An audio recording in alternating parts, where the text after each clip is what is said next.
Olá, tudo bem? Está começando mais um programa Por Dentro da Pós aqui na TV Profissão.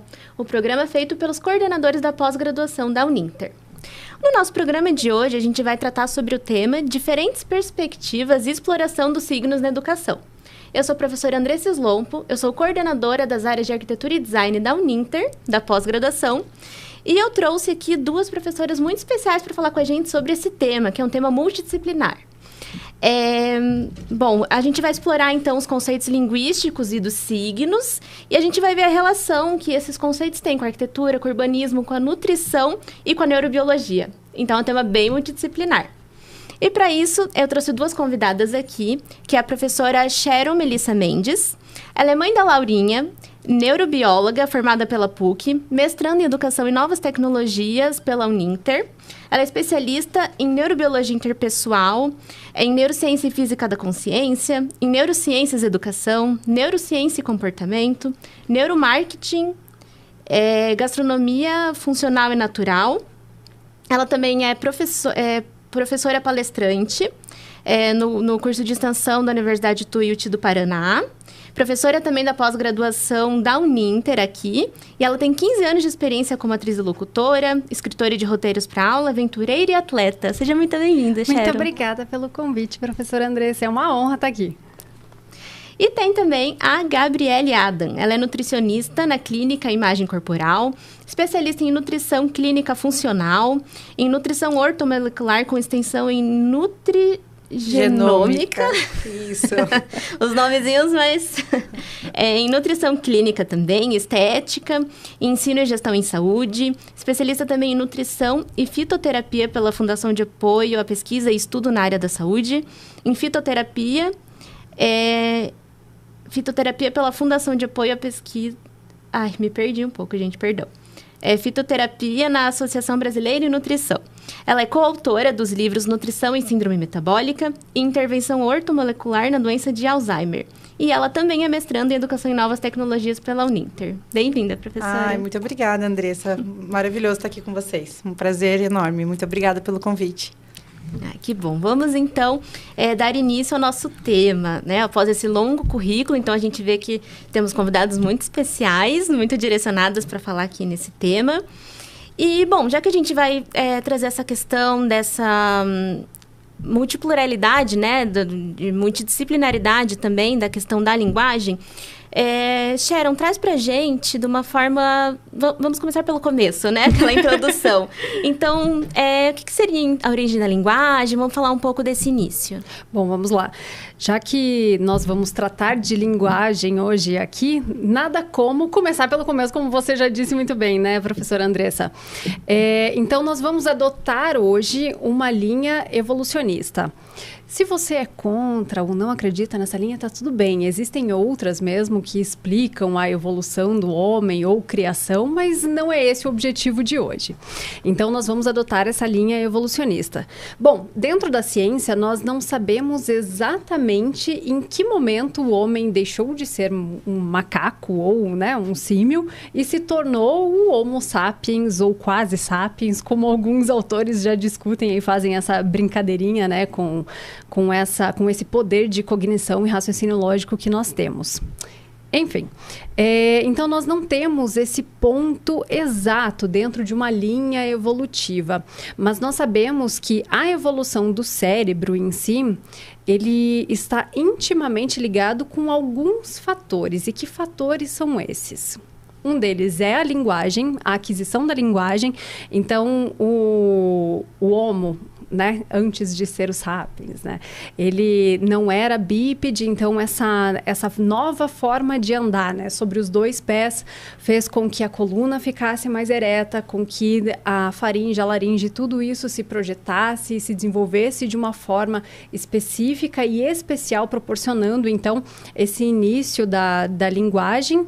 E outros fatores também estão intimamente ligados. Então eu já vou falar sobre eles, foi um emaranhamento emaranhado de acontecimentos que proporcionou com que nós, Homo sapiens, pudéssemos, então, adquirir essa linguagem e conseguir falar, né? Então, foi toda essa evolução fisiológica através do bipedismo, foi a alimentação, então, o alimento que passou a ser cozido, então, a descoberta do fogo também está relacionada com essa expansão cerebral e, junto a isso, os utensílios, as ferramentas, o martelo. O martelo que formou o homem que formou um martelo. Essa antiga discussão dentro da ciência que nós temos ainda dentro das novas tecnologias digitais e de todas as outras ferramentas que nós utilizamos também. Então, isso está associado à formação da linguagem e um último fator é a cultura.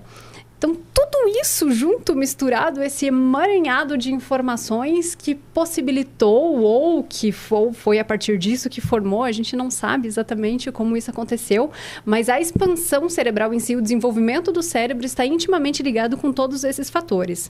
Então, o fato de conseguir ficar de pé, ser bípede, falar ou a fala veio através disso, a cultura e também a produção de ferramentas, junto com o cozimento do alimento, juntou tudo, colocou na panela e surgiu aí a expansão cerebral. Esse foi o início da linguagem até onde a gente sabe, ou uma das hipóteses, né? Interessante. Então, essa questão da visão da neurobiologia mesmo, né, de como surgiu o nosso poder, né, de fala. Exato. E tem a questão também, se a gente voltar mais para a linguística, até um pouco tem a semiótica da linguística. E dentro dessa semiótica, né, do estudo da língua, existem 2 autores principais, podemos dizer assim, né, dessa semiótica. E um deles é o Peirce. Você pode contar um pouco para a gente, Gabi, quais que são as principais ideias, o que o Peirce traz pra gente na semiótica da linguagem? Com certeza. Na verdade, assim, a gente teve essa disciplina agora, né, de língua, linguagem e produção de sentidos, agora no nosso programa, e a gente entende que, assim, entender a semiótica é um processo complexo, Sim. Né? É uma disciplina que a gente vê somente em pós-graduação estrito sensu, pouco falado, né? Graduação nunca vi, acho que pós-graduação lato sensu também é bem difícil. Então, a gente poderia ficar aqui horas e horas falando sobre a semiótica, mas trazendo num contexto muito, assim, simplificado, né? Para tentar um entendimento mais claro, quando a gente fala do Charles Sanders Peirce, a gente precisa entender que ele era um filósofo, um cientista, um matemático, um linguista do século XIX, americano, né? Então, ele trouxe aí várias contribuições para a matemática, para a filosofia, para a ciência, mas especialmente para a semiótica, né? Então, quando a gente fala do pragmatismo, a gente precisa lembrar que ele foi um dos principais fundadores do pragmatismo, desse valor prático, né? E a semiótica peirciana, na verdade, ela é uma doutrina dos signos que ela é universal. Então, ela é aplicável para a interpretação de tudo que a gente tem, de qualquer fenômeno hoje, né? Então, é muito importante lembrar que, para o Peirce, o signo é sempre alguma coisa que está no lugar de outra coisa para alguém. Então, o Peirce, ele tinha muita questão da tríade, né? Então, quando a gente pensa lá no representamen, no objeto e no interpretante. Então, vamos trazer aqui por algo mais prático. Então, a casa é bonita, né? A casa, ela pode ser só uma representação de uma estrutura com tijolos, ou ela pode ser uma representação de um lar, a casa como um lar, ou ela pode ser também um estabelecimento comercial, por exemplo, né? E a parte do bonita, a gente precisa entender que o bonita, ele significa diversas coisas para diferentes pessoas, né? Nós não vamos ter a mesma interpretação. E seguindo nessa parte da tríade, nós também temos ali o ícone, o índice e o símbolo. Então, quando a gente fala de ícone, é importante lembrar dessa capacidade de existir. Então, trazendo para uma visão prática, vamos pensar na imagem de um cachorrinho, do rostinho de um cachorrinho, né? Então, esse aí seria o ícone. Quando a gente fala num índice, é a capacidade de representar. Então, seguindo a mesma linha do cachorrinho, vamos pensar num osso, que o cachorro roeria, né? E nas patinhas, que a gente faz essa relação com o cachorro. E o símbolo quer dizer mais ou menos a mesma coisa para todo mundo. Ou seja, a palavra cão. Qualquer um que fala a língua portuguesa, que sabe ler, vai entender que o cão tem a representação do cachorro em si. E daí, só para finalizar, quando a gente fala das categorias fenomenológicas do Peirce, a gente ainda tem a primeira idade, segunda idade e a terceira idade. Então, bem resumidamente, a primeira idade, ela tem a qualidade de sentir, quando a gente fala da emoção, né? A segunda idade, ela tem a propriedade de existir, quando a gente quer falar da reação. E a terceira idade é quando tem o valor de lei, de discurso. Então, também trazendo para um exemplo prático, que até foi comentado em sala de aula sobre isso, né? Primeira idade, poxa, acho que tem alguma coisa de errada nessa parede aqui. Essa parede aqui não tá legal. Segunda idade, puxa vida, tem uma mancha nessa parede. E a terceira idade, tem uma infiltração nessa parede. Então, é mais ou menos assim, um efeito bem prático, bem pragmático, né? Como o Peirce, para a gente entender mais ou menos aí como funciona. Legal. E... além do Peirce, que você comentou, tem um outro grande teórico, né, dessa parte da semiótica da linguagem, que é o Saussure. Aí eu vou trazer um pouco, então, do que seria essas teorias, então, do Saussure. Os signos, que tanto a Gabi também comentou, segundo o Saussure, ele traz, então, que a linguagem, que a gente viu a origem dela aqui com a Sharon no início do bloco, que ela é um sistema de sinais estruturados que vão comunicar uma ideia. Então, por exemplo, várias palavras juntas comunicam uma ideia, isso pode ser dito como uma linguagem. E a teoria dele, ele traz a semiologia. Não é o mesmo nome de semiótica, ele traz como nome a semiologia. Que seria essa abordagem semiótica que ela é, sim, aplicada a diversos campos, como a gente vai ver aqui na nossa conversa também.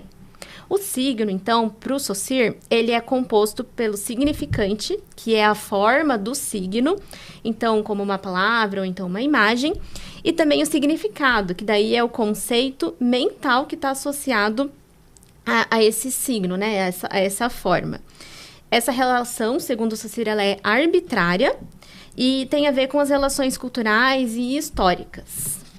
O sentido, então, surge na diferença entre esses signos, que seria o que ele chama de sistema de diferença. Então, algo é de uma forma, mas ele pode ser entendido de outra forma.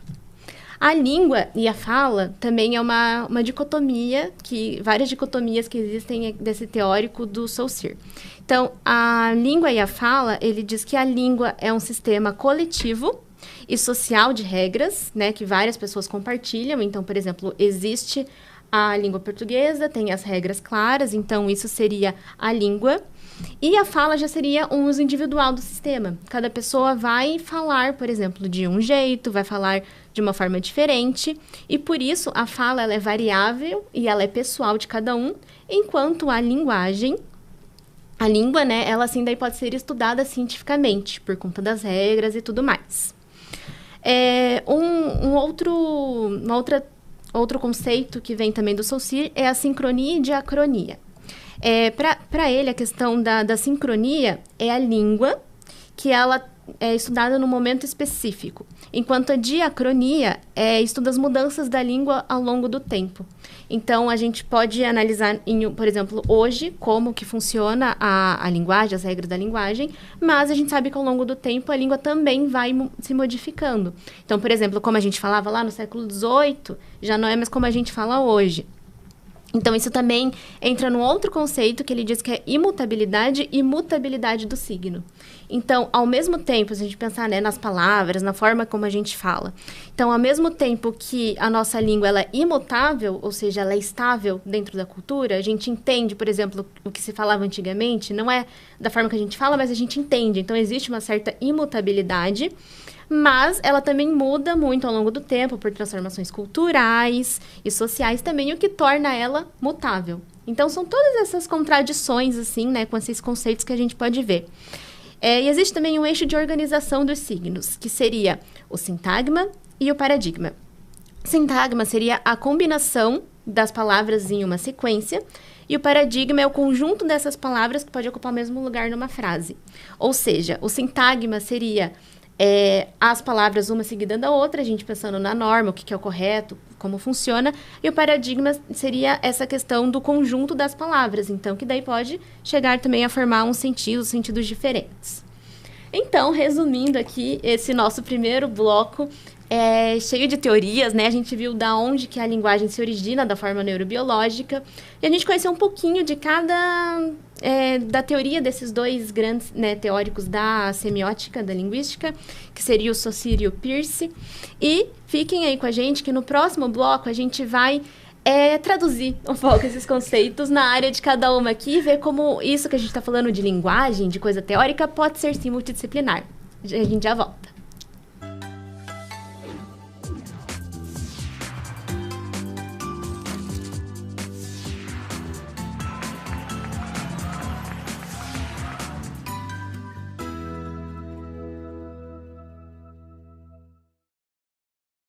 Ei, porque a maioria que faz pedagogia à distância escolhe a Uninter. Enfermagem também, viu?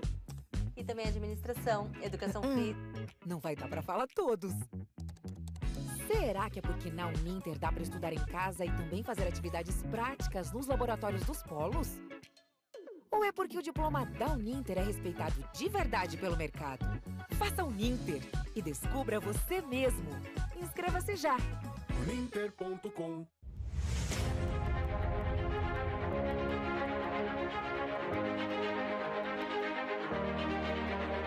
Localizado no ponto mais privilegiado de Curitiba, no Alto do Pirazinho, o sítio de transmissão do Super Canal 13. 13.1 TV Cultura, uma das emissoras mais admiradas e premiadas no Brasil e no exterior, com mais de 400 prêmios. Com seu conteúdo rico, diversificado e plural, combinando informação de qualidade, opinião e entretenimento com diversão e conhecimento para todas as idades. Aqui você tem cultura. 13.2 TV Profissão. Ensino e aprendizagem. É a televisão caminhando de mãos dadas com a educação, democratizando o acesso ao saber e contribuindo assim com a informação no pleno exercício da cidadania. 13.3 RMCTV. Um canal voltado para a realidade local, com muito entretenimento e informação para todos os telespectadores da região metropolitana de Curitiba. 13.4 TV Fundação Wilson Picker.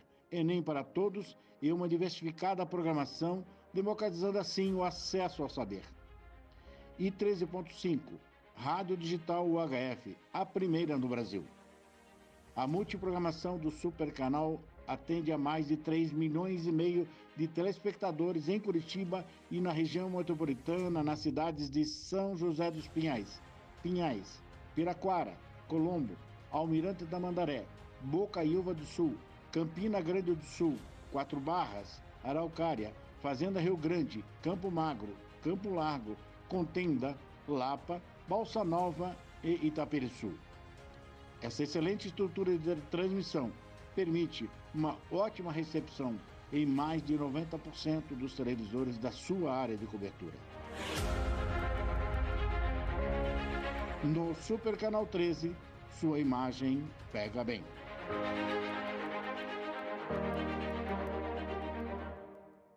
Cursos na área da saúde, enfermagem e muito mais. Tem aulas teóricas em uma plataforma virtual intuitiva e aulas práticas com professores em laboratórios de última geração. Mensalidades a partir de R$ 236. Inscreva-se já. Uninter.com.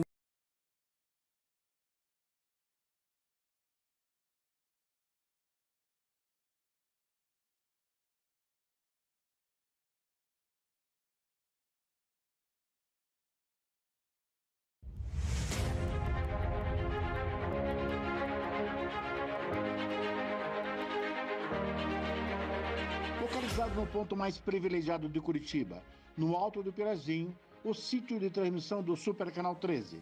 13.1 TV Cultura, uma das emissoras mais admiradas e premiadas no Brasil e no exterior, com mais de 400 prêmios. Com seu conteúdo rico, diversificado e plural, combinando informação de qualidade, opinião e entretenimento com diversão e conhecimento para todas as idades. Aqui você tem cultura. 13.2 TV Profissão. Ensino e aprendizagem. É a televisão caminhando de mãos dadas com a educação, democratizando o acesso ao saber e contribuindo assim com a informação no pleno exercício da cidadania.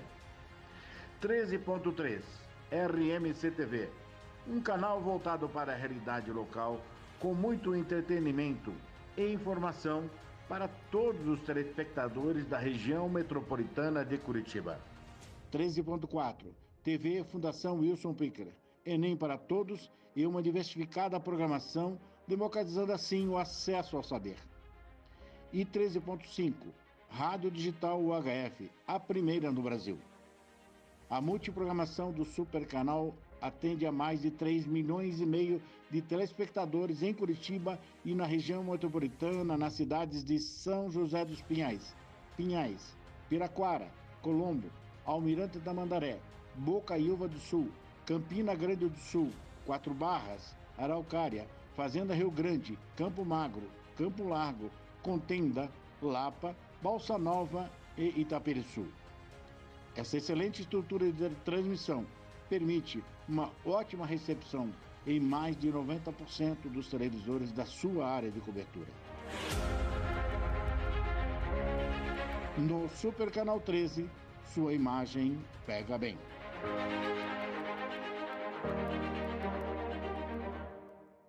Cursos na área da saúde, enfermagem e muito mais. Tem aulas teóricas em uma plataforma virtual intuitiva e aulas práticas com professores em laboratórios de última geração. Mensalidades a partir de R$ 236. Inscreva-se já. Uninter.com.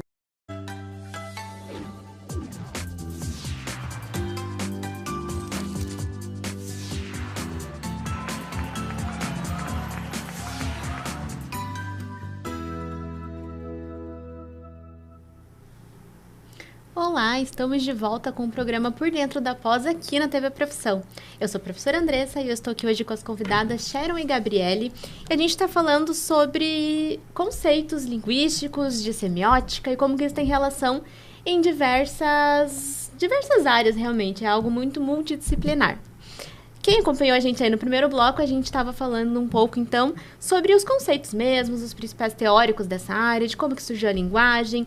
E agora a gente vai trazer isso tudo para uma parte mais prática. Então, como que isso pode ser aplicado nas nossas áreas, a princípio? Porque eu, como arquiteta, temos uma nutricionista e uma neurobióloga. Então, são áreas bem distintas e a gente pode ver que isso tudo pode ser aplicado nas nossas áreas e na área de qualquer um que está assistindo a gente. Vamos iniciar, então... Professora Sharon, o que a gente pode trazer desses conceitos, dessa análise da semiótica para a sua área? Bom, e linguagem, né? Existem dois conceitos principais que eu quero trazer hoje aqui, porque esse assunto ele é extenso e daria vários programas, né? Para a gente tratar de cada um deles, principalmente dentro da visão de cada autor aqui, que vocês trouxeram muito bem. Eu, particularmente, gosto muito do Peirce. Tenho um match ali com ele, um crush com o Peirce. Por quê? Acredito que os conceitos eles sejam muito aplicáveis. E como a minha linha de estudo é dos impactos das novas tecnologias digitais, então o uso excessivo de jogos, redes sociais e como isso está implicando na nossa semiótica, né? Dentro da visão de Peirce. Como assim, Sharon? Bom...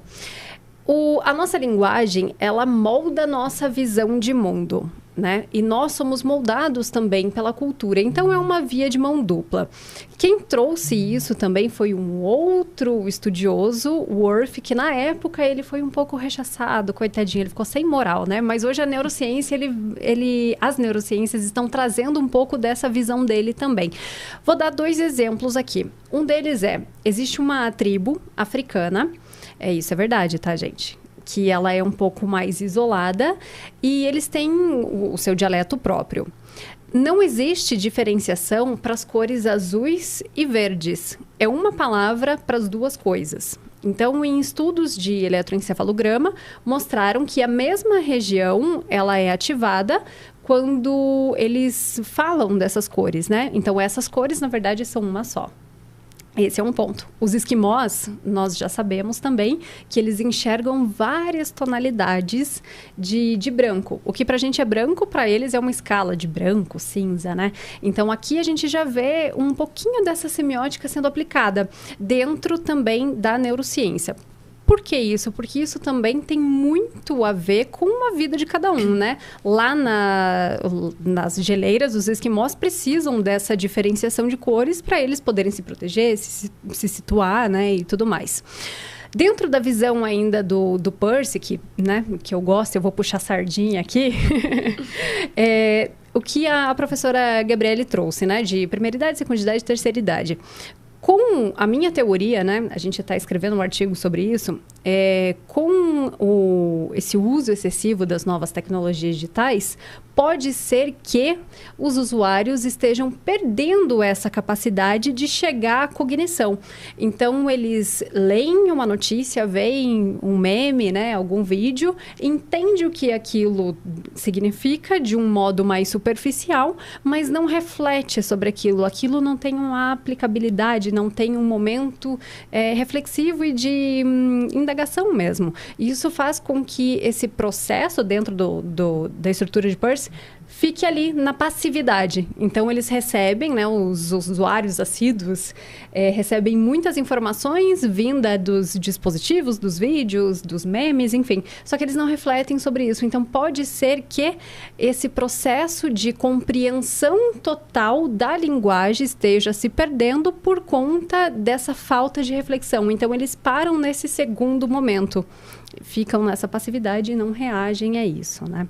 Então, este seria um outro estudo, uma outra aplicabilidade, junto com essa visão de mundo que é formada a partir da linguagem. Então, isso a neurociência já tem bons indicativos que defendem essas duas pegadas aqui de aplicabilidade da semiótica de um jeito diferentinho. E, professora Gabriele, o que a gente pode trazer desses conceitos, essa questão da semiótica da linguagem, para a sua área da nutrição? Bom, como você bem disse, eu sou nutricionista, né? E se eu pudesse, eu ficaria horas aqui falando, porque quando a gente ama o que a gente faz, a gente se empolga, né? E fala bastante. Mas quando a gente fala de semiótica relacionada à nutrição, nossa, os temas são muito abrangentes e bem impactantes, né? Eu trouxe algo aqui hoje que eu acho muito importante e que eu acho que todo mundo já ouviu falar ou já viu em algum momento, que é a pirâmide nutricional dos alimentos, né? Uma ferramenta que eu uso muito em consultório, na minha prática clínica mesmo, no dia a dia. E é um símbolo para a nutrição. A pirâmide nutricional dos alimentos, alguém já viu em algum consultório de algum profissional da saúde, seja um endócrino, nutricionista, ou até procurar sobre alimentação saudável na internet, acabou se deparando com uma pirâmide nutricional dos alimentos. Então, é um símbolo muito tradicional dentro da nutrição. Tradicionalmente, a pirâmide nutricional, ela tem a base mais larga, né? E ela vai afinando até chegar no cume. Isso representa uma hierarquia dentro da semiótica, né? Porque a gente vê os alimentos que devem ser mais consumidos, os grãos, os vegetais, as frutas, e, em contrapartida, conforme vai afinando, os alimentos que devem ser evitados, né? Até a gente chegar lá no cume dos óleos, dos açúcares, as gorduras que devem ser evitados nesse processo de alimentação saudável. Então, quando a gente fala de cores e formas, né? A gente pensa assim, bom, o verde, né? Quando a gente fala da cor verde, a gente lembra de cursos da área da saúde. Fisioterapia, nutrição, medicina, biologia. A cor predominante desses cursos é a cor verde. Quando a gente pensa em alimentos verdes, a gente pensa no quê? Brócolis. Saudável, não é? Suco verde, suco detox, suco da manhã, né? Alface, brócolis, couve-flor, espinafre, pepino. Nossa, coisas boas. Sinal verde, caminho livre, né? Coisas muito legais. E quando a gente chega lá no pico da pirâmide, que é a área vermelha que a gente chama, que são os alimentos que devem realmente ser evitados, que a gente nem chama de alimentos mais, né? A gente chama de produtos alimentícios. Como eu já comentei algumas vezes em algumas conversas nossas, a gente está desembalando mais e descascando menos, né? A nossa alimentação está sendo cada vez mais dessa forma. Então, isso tem muita relação com a semiótica. Mas isso é arbitrário? Será a pirâmide ser assim? Não, é uma questão de hierarquia mesmo, né? Do que a gente entende do que é o mais saudável para o menos saudável. E quando a gente fala também em cultura e sociedade, a gente entende que a alimentação, ela é algo muito cultural, né? Ela é muito cultural, porque nós vemos, assim, às vezes, ingestão de alimentos muito clássicos numa região que não tem nada a ver com outra região. E a gente entende essa cultura alimentar, a gente precisa entender. Isso é uma relação com a semiótica, né? A gente respeitar a cultura alimentar do paciente, porque a alimentação tem muito a ver com a cultura. E também essa questão da comunicação e educação. você conseguir comunicar usando uma ferramenta que é a pirâmide nutricional, que na verdade ela é um símbolo, que ela evidencia como um índice, porque ela tem uma representatividade, né? É incrível, porque você consegue usar a mesma ferramenta para vários públicos-alvo.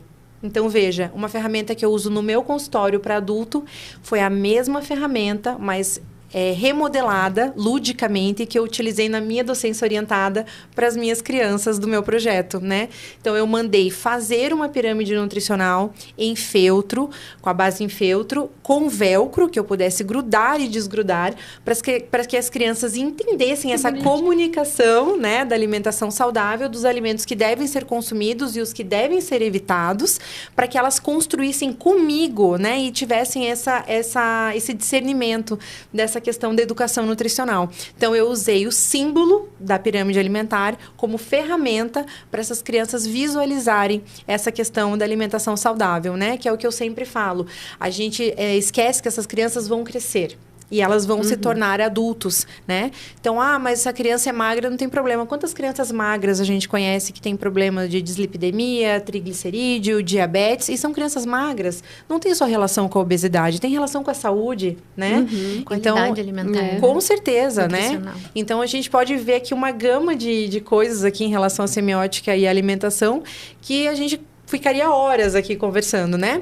E só para finalizar, outra coisa que a gente vê muito, a questão hoje que está sendo adotada do veganismo, né? Que também é uma cultura. Às vezes as pessoas, elas adotam isso por qualquer motivo. E a gente precisa fazer essas adaptações, né? Tanto no consultório quanto na rotina desse paciente. Então, são várias questões aí que vão acabar abordando a nutrição dentro da semiótica. Mas o que eu quis trazer mesmo, que eu acho que explicita bem e demonstra muito claramente, é a pirâmide nutricional dos alimentos mesmo. Que é um clássico, né? Dentro da nutrição. Quero um desses para minha filha já. É maravilhoso. Legal. Ficou muito bacana mesmo. E o legal é que é um clássico da nutrição e ele é internacional, vamos dizer assim. Praticamente todo mundo, quem olhar, vai saber do que aquilo está se tratando, né? Exatamente. Por ser realmente uma imagem, algo visual. Não, e o legal é que ela sofre mudanças ao longo do tempo, né? Antigamente a gente via algumas frutas que eram altamente condenadas, como o abacate, por conta da quantidade de gordura. Depois descobre-se que é uma gordura boa, uma gordura benéfica, né? E a gente vai mudando, como a relação do ovo, né? Então, é legal que ela não tem essa arbitrariedade. A ciência, ela não é arbitrária, ela muda, ela é dinâmica, né? Ela muda dia após dia. Então, isso a mutabilidade e mutabilidade também do SOCIR. Exatamente, tá também vendo? presente na nutrição. Exatamente. Então, por isso que a gente falou que o segundo bloco ia ficar mais aplicável, né? Mais fácil de entender. É isso mesmo. Legal. E eu vou trazer, então, um pouco daí da relação com a minha área, né? Que seria a arquitetura, o urbanismo, então as cidades, as construções. Então, se a gente pensar na cidade, a gente vai dizer que ela, assim como a linguagem, ela também é um sistema de signos. Muito. Porque a linguagem, como a gente viu, né? Tem esse sistema de signos, então as palavras, as frases, as letras, tudo mais. E a cidade também, porque ela é um conjunto de ruas, de edifícios, de infraestrutura, postes, enfim. É um conjunto de diversos elementos ali, diversos signos. Então, a cidade, ela se comunica por meio dessas formas, dessas estruturas e desses padrões. E ela se identifica dessa forma. Por exemplo, se você observar uma foto da cidade de São Paulo e uma foto de uma cidade do interior, é totalmente diferente. Ela comunica claramente o tipo de cidade que ela é na forma realmente visual, né? Nesse conjunto de signos. E a cidade, então, ela tem esses elementos físicos, então, os prédios, as ruas, até os próprios espaços públicos, que a gente pode chamar de vocabulário urbano. Então, seria a língua que a cidade fala, é essa questão visual que você traduz, né, interpreta do que é aquela cidade, assim, num primeiro momento. A questão do significante e significado, que a gente tratou no primeiro bloco do SOCIR, também pode se aplicar na arquitetura no seguinte aspecto. O significante, a gente pode dizer que é a forma física dos espaços, trazendo até para a arquitetura. Então, o significante é como que funciona uma praça, qual que é a disposição das ruas, de que forma aquele edifício, ele é muito alto, ele é mais baixo. E a questão do significado, o conceito, seria a função que esses edifícios representam. Então, fica mais clara até a questão da linguística, se a gente imaginar dessa forma. Então, significante é a forma visual dele e significado é o que ele representa. Então, por exemplo, uma igreja. Uma igreja pode ser de diversos tamanhos, de diversas formas, pode se representar ali da forma do significante. Algo simples, algo pequeno, por exemplo, uma igreja de bairro, ou um santuário, algo maior. Mas tem algumas características visuais, como, por exemplo, o uso da cruz ou a própria arquitetura, que já te mete a representar que aquilo é algo religioso. Uhum. Assim como o estádio de futebol ou qualquer outra arquitetura bem característica nesse sentido. Então, representa a função deles. Então, tem essa relação do significante e significado, que assim como na linguagem, na arquitetura também não é fixa. Então, por exemplo, eu posso ter um edifício que já foi um edifício público, vamos supor um edifício de uma prefeitura, que geralmente também é mais característico, tem essa questão de imponência, de representar algo do governo, e em algum momento ele pode tomar um outro uso. Então, o governo em si, vamos supor, né, a administração pública desse local pode se mudar para outro, e ali dentro ser feito um museu. Então, você continua usando o mesmo significante, o mesmo prédio, o mesmo visual dele, mas o significado muda, porque passou a ser um museu. Então, ao mesmo tempo que é imutável daquela arquitetura, que é permanente, vai continuar por muitos e muitos anos, também é mutável, porque a gente pode ter essa questão do retrofit, da mudança realmente do uso. Uhum. E daí que altera a questão do tempo e do contexto também. Inclusive, se a gente reparar, como eu disse, o exemplo de São Paulo, uma cidade grande, uma cidade pequena, a gente também consegue reparar, a princípio, assim, com o olho a gente consegue ter uma noção da época. Então, se esse edifício, por exemplo, é mais recente, se ele é mais antigo, se essa cidade parece que foi construída há muito tempo ou não. E entrando a fundo ainda mais nisso, a gente entendendo realmente de que ano que é, de que século e tudo mais, qual foi o uso para que foi construído aquilo, a gente entra totalmente na história. Então, a gente consegue estudar toda a história de uma cidade analisando a arquitetura dela. Assim como nos espaços interiores também, porque muda muito culturalmente ao longo do tempo como as pessoas vivem dentro das suas casas, por exemplo. Se elas vivem, por exemplo, antes a cozinha era muito separada, daí com o tempo a cozinha começou a se integrar e fazer parte ali da sala. Por quê? O que mudou culturalmente? As pessoas querem estar mais juntas dentro de casa, no momento de cozinhar. Exatamente. Dessa questão do alimento. Então, isso muda totalmente. Tem a questão também do sintagma e do paradigma, que eu também comentei anteriormente. Então, o sintagma, ele seria a sequência, né, das palavras. Deixa eu ajustar aqui. Então, o que seria o sintagma? A sequência das palavras, como cada uma é atrás da outra. Da mesma forma que é uma cidade, como que são organizados os edifícios, existem zonamentos diferentes. Então, por exemplo, no centro da cidade, geralmente tem mais prédios, então é mais densificado, né? Na questão da habitação mesmo, o zonamento é maior, então você pode construir mais, os prédios são mais altos. Geralmente, bairros mais afastados, isso não acontece, então são casas mais baixas, se tem edifícios são baixos, não são muito altos. Então, isso seria o sintagma da arquitetura, como é organizado isso tudo na cidade. E o paradigma, daí já seria as alternativas que cada elemento pode assumir. Tem um exemplo clássico que, assim, vamos supor, existe uma praça com muita vegetação, gramado e tudo mais, e quem projetou essa praça, o urbanista, o arquiteto, enfim, desenhou um caminho. No dia a dia, as pessoas podem ou não seguir esse caminho. Então, ele foi planejado de um jeito, mas ele pode não ser seguido desta forma. Uhum. Se no dia a dia, para as pessoas, o fluxo acaba sendo maior pelo outro canto, ou de outra forma, as pessoas vão acabar criando esse caminho, de tanto pisar na grama vai desgastando, então elas criam o próprio caminho. Então, pode não ser igual ao que foi pensado ou que foi projetado. Então, a forma com que as pessoas elas interagem com a própria arquitetura, com a própria cidade, isso muda, porque ao mesmo tempo que a gente tem as regras e as convenções, assim como na língua, que a gente tem a gramática, então a gente tem as regras de construção, tem o zoneamento, tem as leis da cidade que você tem que cumprir, as leis de construção, tem muitas normas envolvendo, né, a arquitetura. Mas a forma que as pessoas usam e ocupam aquele espaço, isso se modifica.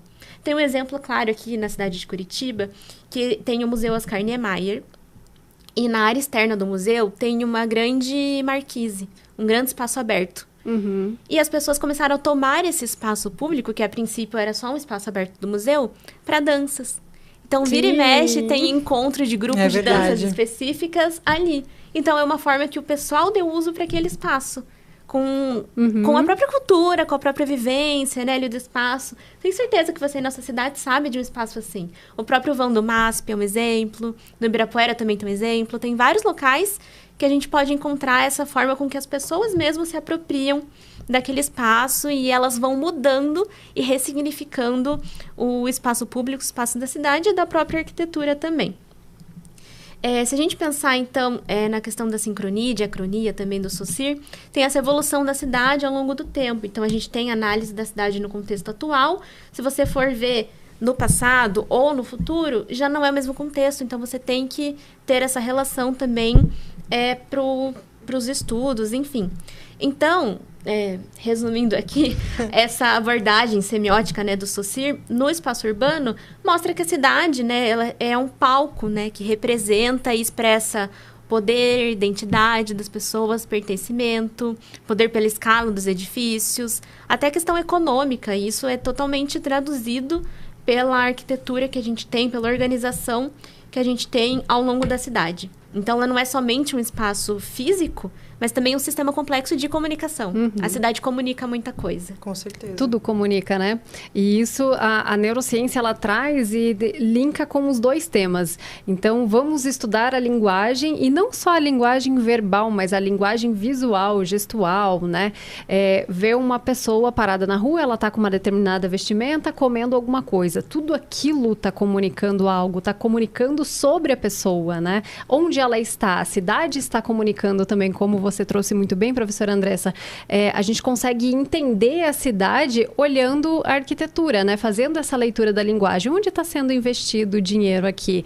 Olha a arquitetura de uma escola, olha a arquitetura, né, dos palácios governamentais. Então, a gente consegue tirar bastante insight, né? Analisando todos os tipos de linguagem. E é algo que a gente vê no dia a dia, mas não para, né, para analisar, para realmente prestar atenção. Então, acredito que a gente conseguiu traduzir um pouco aí para o pessoal. E trazer uma reflexão para as áreas também, né? Sim, essa questão dos conceitos da linguagem. Então, isso é aplicado numa forma de comunicação realmente, né? Que a língua fala, a linguagem não deixa de ser uma comunicação. Você quer comunicar algo a alguém. Né? Tem o quem vai falar, tem o receptor, enfim. Existe essa estrutura em todas as áreas, né? Um pouco na neurobiologia, na nutrição, na arquitetura, nas cidades. Então é isso. Olhando o conceito, ele parece algo distante, né? É muito Mas conceito, quando a gente coloca na aplicabilidade, né? Na nossa prática, parece que tudo fica tão claro. Sim, é algo simples, só que a gente não para analisar. Então, espero que quem assistiu aí a gente no início, ter ficado confuso com os conceitos, tenha esclarecido e visto, né, como isso realmente é multidisciplinar. Totalmente. Muito bom. Eu agradeço a presença de vocês, professoras. Gostaria que vocês deixassem uma última palavra para quem está acompanhando a gente. Bom, infelizmente a semiótica e a semiologia não são ensinadas desde cedo, né? E acredito que esse seria um passo importante já para o ensino fundamental, de mostrar a importância da observação, porque tudo comunica, né? Não são só as palavras. Então, o gestual, as cores, os formatos, tudo tem um porquê, ou não. Né? Hoje a gente vê um pouco dessa passividade das pessoas, principalmente com esse advento aí das novas tecnologias digitais, um pouco de NPC, né? Estamos nos tornando um NPC, será? Então, fazer esse processo reflexivo através dos conceitos da semiologia e da semiótica podem trazer a liberdade cognitiva, né? De tomar a decisão pensando naquilo que realmente pode acontecer, analisando as possibilidades e probabilidades. Então, acredito que isso poderia ser ensinado desde sempre, né, para as criancinhas, já na grade ali, ó, curricular. Bom, eu achei que essa ideia da gravação desse programa hoje, né, com todo esse contexto, com o conteúdo, foi muito rico. Né, eu achei que foi um fechamento incrível, né? E falando assim, em termos do que a gente vem convivendo nesses últimos meses desse semestre. Então, para mim foi muito gratificante, assim, acho que para vocês também, o fato de a gente estar numa disciplina com menos pessoas, acho que a gente teve um aproveitamento muito bom também, uma troca muito interessante, e a gente conseguiu fazer um link muito legal, embora sejam profissões diferentes, a gente conseguiu linkar bastante coisa. Então, eu queria agradecer o convite, foi um prazer estar com vocês nessa disciplina, estar aqui hoje nesse programa, foi muito legal. Queria agradecer você também, professora Andressa, por todo o carinho que você tratou a gente, desde a recepção até agora, foi incrível, muito obrigada. Eu que agradeço a presença de vocês, agradeço você aí também de casa que está acompanhando a gente. E a gente se vê, então, no próximo Por Dentro da Pós.